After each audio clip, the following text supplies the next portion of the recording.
ترکیشی قوی در مرکز شهر استانبول ترکیه امروز جانی دست کم 10 نفر را گرفت.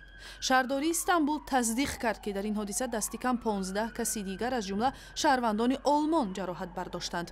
ترکیش که باور می رود از جانب مرگ طلب صادر شده است، در معروفترین مکان سیاحی شهر میدان سلطان آباد رخ داد. حالا در این زمینه صحبت داریم با قدرت شهیدی، شارح رادیو فردا که این خبر را پیگیری میکرد.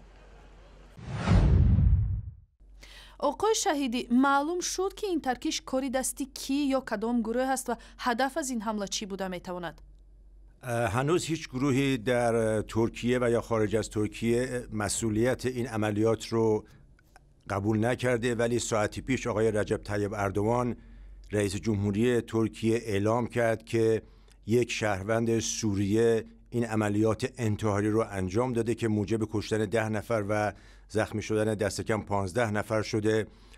2 نفر از مدیران نیروهای امنیتی ترکیه به خبرگزاری CNN ترکیه گفتن که احتمال میره این عملیات از طرف گروه خلافت اسلامی یا داعش انجام شده باشه، ولی تا این لحظه هیچ یک از این گروه ها مسئولیت این عملیات رو بر عهده نگرفتند.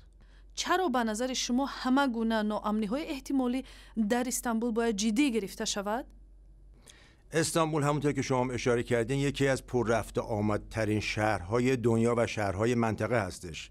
هم مرز است با سوریه، هم مرز است با ایران، عراق و کشورهای دیگر، و گرچه پلیس و نیروهای امنیتی ترکیه بسیار فعال هستند در شهر استانبول و در نقاط مرزی، ولی تا 1 سال پیش اتحادیه اروپا و آمریکا انتقاد می‌کردند از دولت ترکیه که جلوی عملیات و عبور و مرور افرادی رو که گمان میره با گروه خلافت اسلامی و داعش هستند و دست به عملیات تروریستی میزنن نمیگیره.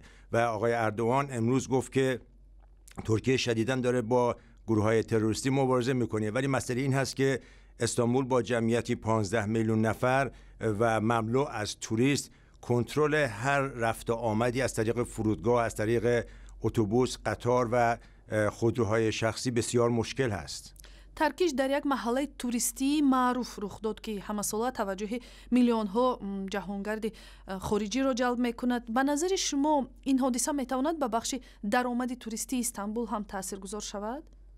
100% میتونه. بعد از حوادث چند ماه پیش که دولت روسیه اعلام کرد که تورهای مسافرتی و تورهای توریستیش رو به ترکیه لغو میکنه، الان و امروز با این حرکت که منجر به کشته شدن 10 توریست شد، به عنوان نمونه ساعتی پیش دولت آلمان از شهروندان خودش در استانبول و در ترکیه درخواست کرد که از رفت و آمد در مناطق توریستی خودداری بکنند و این نشانه‌ای هست که در هفته‌های آینده و در ماه‌های آینده ما شاهد کمتر شدن توریست‌های خارجی به استانبول خواهیم بود که میتونه ضربه جدی به اقتصاد ترکیه که سالی 20 میلیون توریست به اون کشور سفر میکنند بزنه. تشکر. شارح رادیو فردا قدرت شهیدی در رابطه با ترکیش روز 12 ینور در استانبول با ما صحبت میکرد.